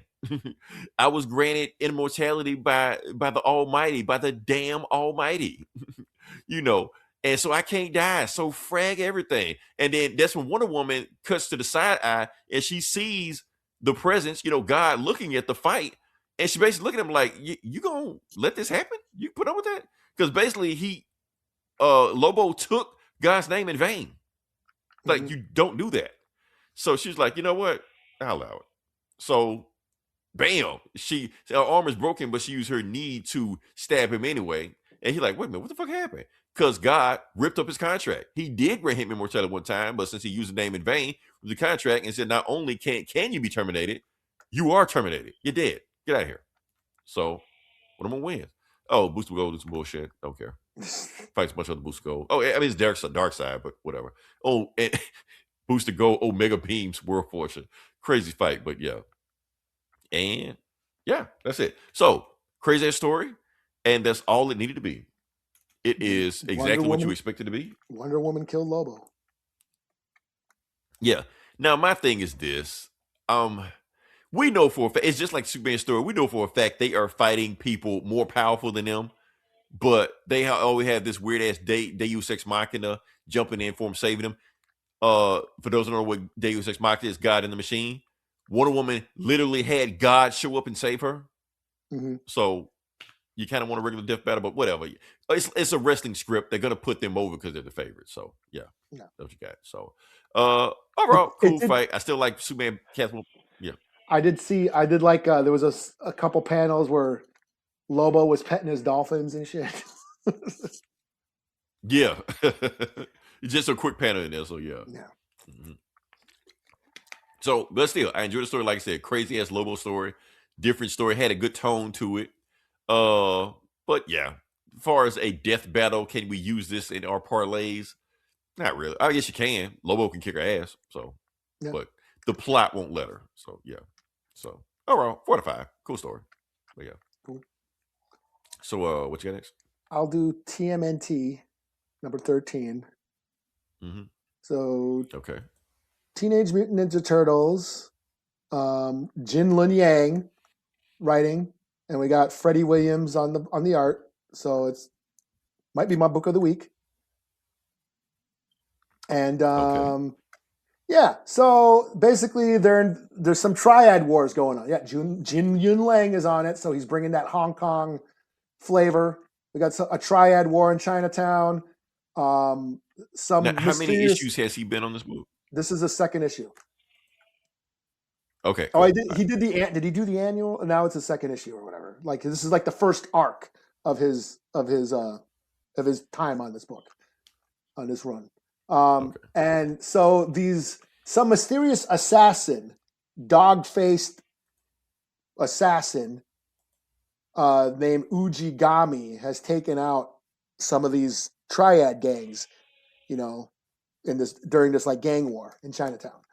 And the Turtles are investigating it, and they go and April O'Neil's like, oh, that restaurant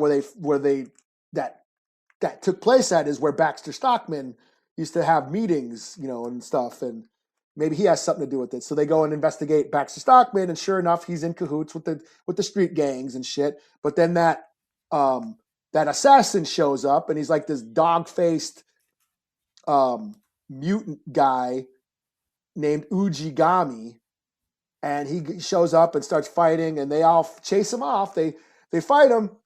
Yeah, there he is, Ujigami. Okay, fights them, and he takes off. Ooh. And yeah, takes off. He escapes, but it turns out that Splinter has now been resurrected. And he's kind of wandering the streets, like a homeless, vagrant. Talking about how he has to fight for his sons and blah blah blah blah blah. And then it's revealed at the end, Splinter's kind of in an alley in a rainstorm, and he starts using some sort of magic, and he transforms Splinter. Splinter transforms into this guy, Ujigami. So Splinter's this guy? Splinter is Ujigami, this mysterious assassin that is going around taking out the bad guys. And I looked it up. I guess Ujigami is some Japanese protector. I was about to say, I was going to bet you how much you want to bet that Ujigami is some Japanese lore. Yeah, and he is some sort of protector. So that's where it ends. And I'm like, cool. So Ujigami is not the villain of the story. He's actually he's the assassin killing gangsters. Some mysterious assassin. And the Turtles were trying to investigate what the hell's going on. This gang war in Chinatown. And so yeah, I'll give this this is my book of the week, 4.5 out of 5. I'm digging the story and the art. Freddie Williams, his art, he's done all those crossover, like the Batman, Batman Ninja Turtles, the Godzilla Power Rangers. Like he does awesome art. And he's on this book, and this was dope. So book of the week, 4.5 out of 5. Dope shit. Hey, the storyline sounds interesting. Yeah. So yeah. And Splinter's back. I'm pretty sure something's going to happen with that. Yeah, Splinter is back, and he can transform into this dog monster. So yeah, right. Cool shit. 4 out of 5. 4.5 out of 5. Okay, hold on. All right, I'm gonna run to the use the John. You take over real quick. I'll take over. Okay, I'll finish doing what I'm supposed to be doing. All right, so next book I'm going to do is another DCKO death battle, which we're going to do is going to be Aquaman versus Hawkman. Now, the difference about this one is that they didn't do like a standalone story where it's like in a completely issue. This is Aquaman number 12. It's in that storyline.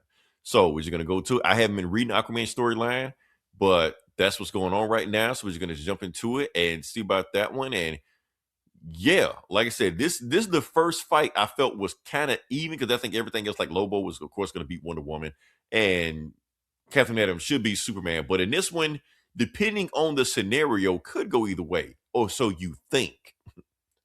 Keep in mind it's an Aquaman book, so yeah, we're going to start with that one. So yep, let's get to it. Aquaman versus Hawkman. So yeah, the book starts off with yeah, basically them squaring off at each other, looking at each other, basically saying how this is somebody else is narrating the story of how two men eventually become gods. And you got this on right here, Aquaman versus Hawkman. Let's go to it. So storyline is basically like Aquaman has his team, his own book going in. So that's apparently the Lady in the Lake, I guess, whatever like that. And you have one of the Wonder Twins. I guess it's the Wonder Twin with water powers, because one of the Wonder Twins has animal powers, and the other has water powers, so it's got the one with water powers. Where's the animal? We don't know. Or I don't know and don't care, And this is Aquaman's daughter, Adriana. So yeah. So basically, they already know about the DCKO tournament. Aquaman's about to enter it. He's about to basically tell her, like, nope, I'm going in by myself. I'm going to handle this. Y'all stay back. And his daughter is basically telling him, okay, if you're going to go in, I need you to take this for good luck. and she hands him this talisman, for good luck, of course. And he puts it on, and he leaves, and she just gives that look. Next thing, it's creepy as fuck, and I did peep into some other issues before then. Something is up with this chick. Something is definitely up with this chick. We don't know what it is, and I'm pretty sure it's going to be revealed later on. But yeah, this is foreshadowing. And now, back to the fight. Okay, so you got Hawkman and Aquaman going at it and stuff like that. And basically, Hawkman is basically telling them, like, Aquaman, you can't win this. I am a warrior that have thousands of years of experience and combat training. And I have magical, invincible armor. And I can fly. You talk to fish. You can't win this. And Aquaman's like, shut up, fish boy. We fighting or we talking? Hawk boy, we fighting or we talking? He was like, okay, your funeral. And he goes at him. And bam, slashes. That's when Aquaman had a sword at first that turned to a trident. Aquaman like, okay, that's some new shit. Okay. Doesn't matter. Bam, smacks his ass again. So he'll just fly back at him and knocks his ass out again. He's like, okay, Aquaman, this is not a fair fight. If it was water, it'd be a fair fight, but you're nowhere near water. So I'm going to make this quick and get this over with. And Aquaman just tell him like, oh no, you don't understand. You got the two things wrong. One, this is not a fair fight. Two, there's always water around me. And bam, Aquaman puts his hand on the ground and basically like water starts gushing out of the ground. Okay. I read a little bit of the Aquaman story, just a little bit of it. What was going on? So at the very beginning of that issue, this whole run he's in right now, he got stuck in the Absolute Universe. That whole fucked up universe we just read with Absolute Batman, stuff like that.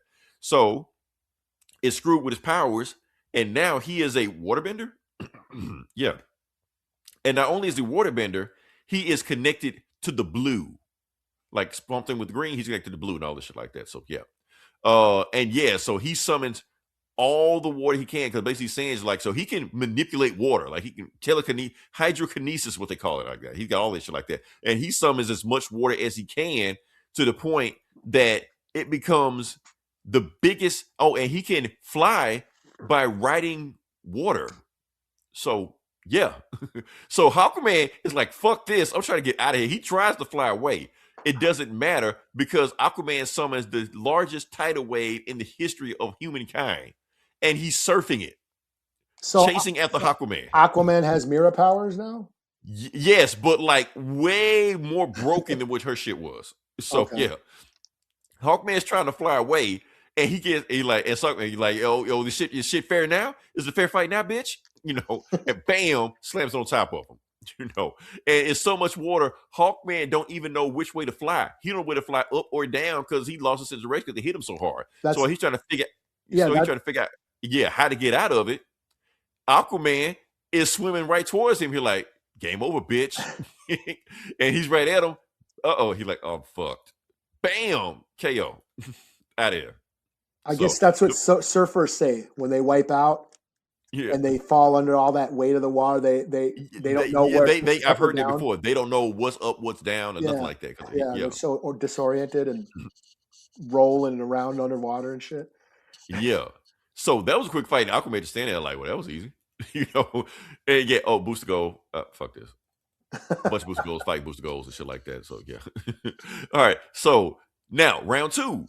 But Hawkman is just like, man, fuck this. Who the fuck is this Aquaman? I ain't used to fighting this version of Aquaman. He's too fucking powerful. I can't do shit with this.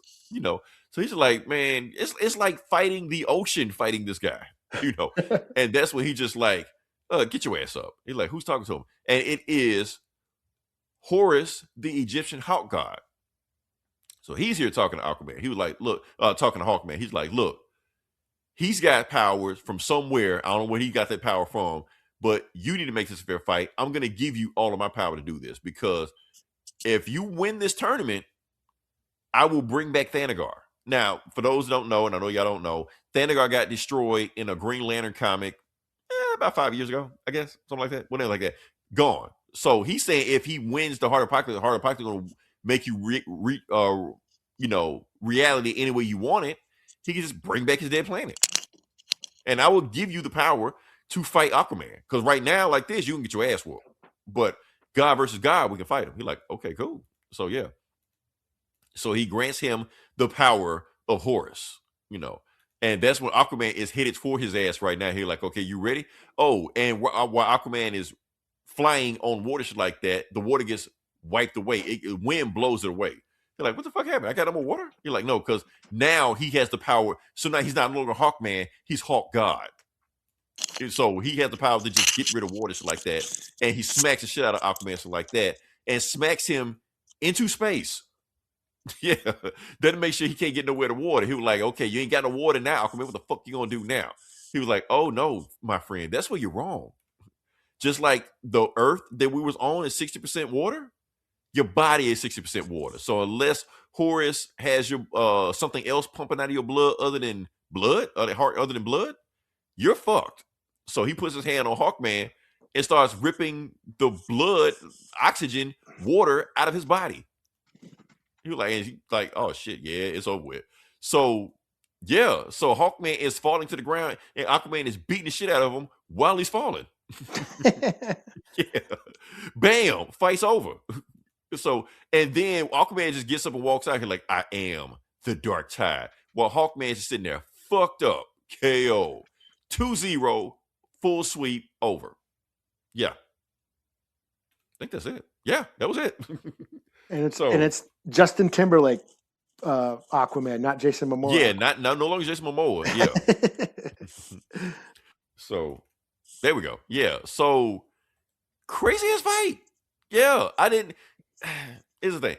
I kind of wanted a regular Aquaman versus Hawkman fight to see where it go, but nah, we got to get Hawk God versus Aquaman God, Water God, and Blue God, and all stuff like that. And I guess, but I don't know. I kind of want to see, could Hawkman take? I mean, okay, obviously he could. If it was a regular plain Jane fight, Hawkman could have taken him because one can fly and one can talk to fish. Obviously, you could see the similarities, but yeah. But I like this one better than the Lobo fight because this one you can put in your parlays. So yeah. All right. So I'm gonna still give it a 4 out of 5 because it's a strong story, but just a different type of story. But that's all. Yeah. So what you got next? I got The Darkness, #1.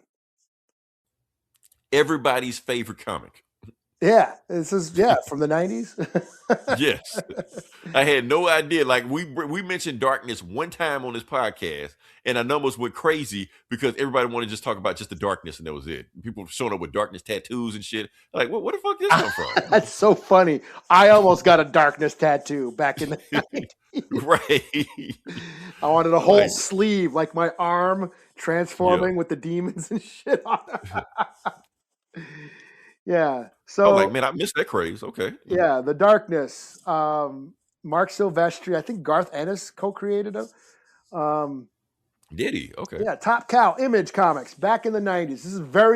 This is a relaunch, a reboot, a requel, or whatever. It's basically a retelling of the original Darkness story. And it is okay. So it's not continuation. This is not King Jackie from the Brazil or whatever the fuck, all that shit. You know, the big war of demons and all. You know. So for those who don't know, The Darkness is a comic book about a mob hitman who is the heir to this ancient bloodline of the Darkness. They wield this power, this darkness. Now, is he a spinoff of Witchblade, or is Witchblade a spinoff of him? I think they're both sort of exist in the same thing. Because, Mark Silvestri made this, but then they crossed over. Who made Witchblade? It wasn't Mark Silvestri, though, right? But they do. I thought it was. Or was it Will Spataccio? I forget who did the Witchblade. But they did cross over. I think they had a kid together at one point. Sarah Pazzini. Well, she's actually in this comic. So The Darkness, it's an ancient power where they can basically summon the evils of the dark. You know, before God's light, there was the darkness, and they are wielders of this power. There's the Brotherhood of the Darkness, this sort of ancient order that sort of looks after the people who are basically chosen to wield this power. And then there's like was it the Angelus or whatever? There's like the angels, like the heavenly power that are always at war with them, trying to take them out too. So, basically Jackie Escato, he's a mob hitman who inherited it when he's 21. Now. And now we're going back. We're going back to the prequel now. So this is his dad. His dad is basically giving. Is this his origin story? We're looking at right now. This is Jackie's origin story. Well, for those who don't know, the wielders of the darkness, literally his origin story. Yeah, the wielders of the darkness cannot have sex because they will die if they have sex. So here he is banging. Okay. Jackie's father is banging a chick, and a Brotherhood of the Order. Not Jackie's mother. And and that's Sonatine, the leader of the Brotherhood of the Darkness or whatever, coming in. What the fuck are you doing? Because I'm creating a better man than me.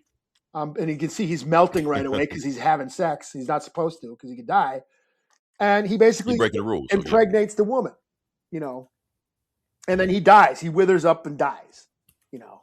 And so this woman has, you know, gives birth to this child. It's Jackie. He's like raised. Yeah, there he's withered and died.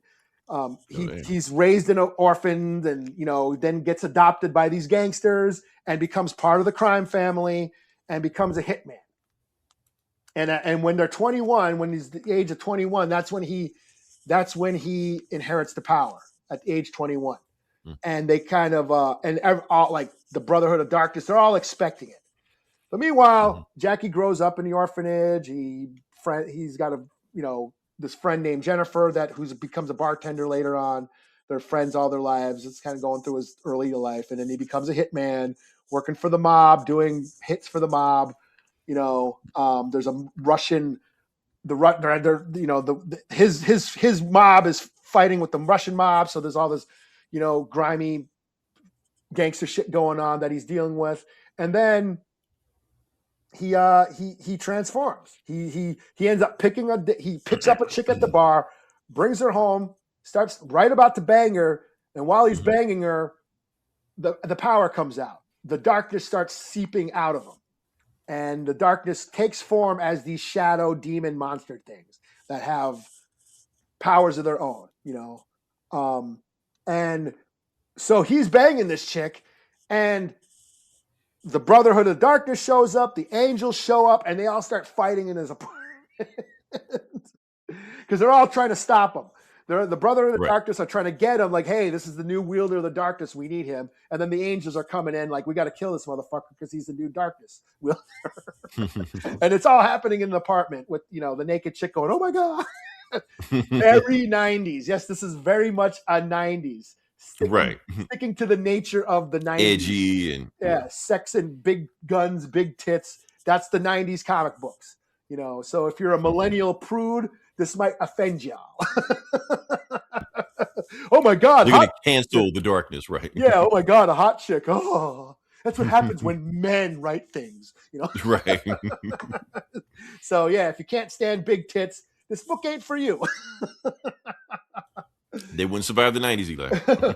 So yeah, big old battle happening. Like, and then of course the darkness, the shadows are talking to him like, Jackie, we got to get out of here. Let us take over and we'll get you out of here. So they do. They let him take over, and boom, he becomes the darkness with his armor. His shadows become like a metal armor around his body, and then he jumps on an angel and flies out of the room and takes off and shit. You know, and then escapes. He's at a bar getting drunk, like, what the fuck happened, man? Was that a dream? I don't know what happened. And then Sonatine shows up. The leader of the Brotherhood shows up, and then one of the I forget her name.